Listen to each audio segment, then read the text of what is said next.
ওই জন্য বিয়ে হয়েছি, নাতে হইল না হয় জীবন নেও আমাকে দিয়ে বিয়ে দিল না হয়। আমার ঘর নাই বাড়ি নাই, গার্মেন্টসে চাকরি করি আমি, আমাকে দিয়ে মানুষ মেয়ে বিয়ে দিবে? আর তোমার বাড়ি গাড়ি শোক আছে। তখন আমি বিয়ে করবো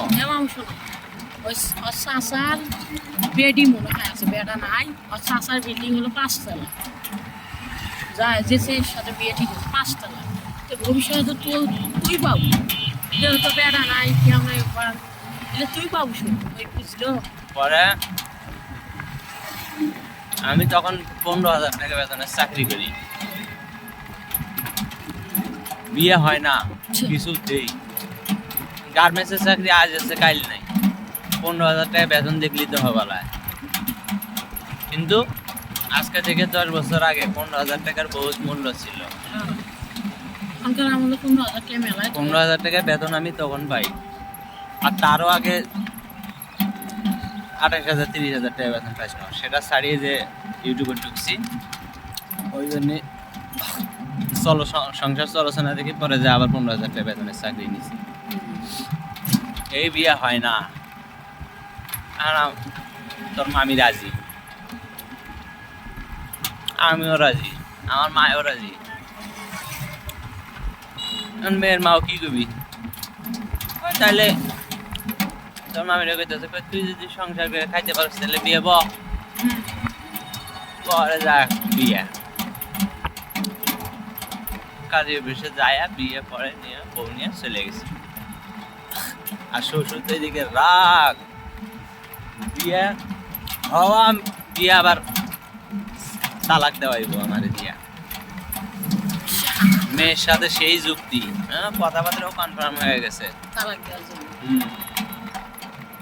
পরে কি যে আল্লাহরই মন ঘুরে গেল।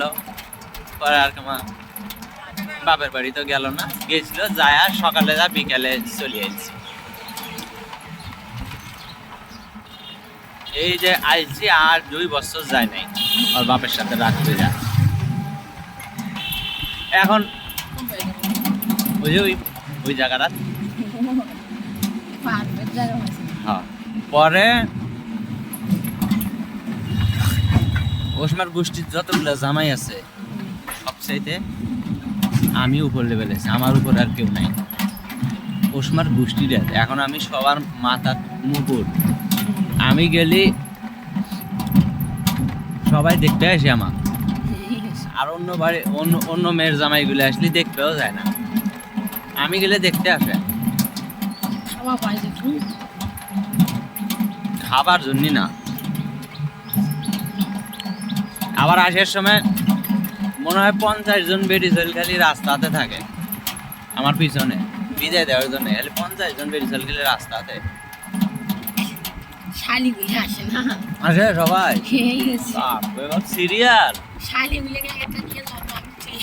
এক একটা আমার গলা ধরে ধরে কাঁদে।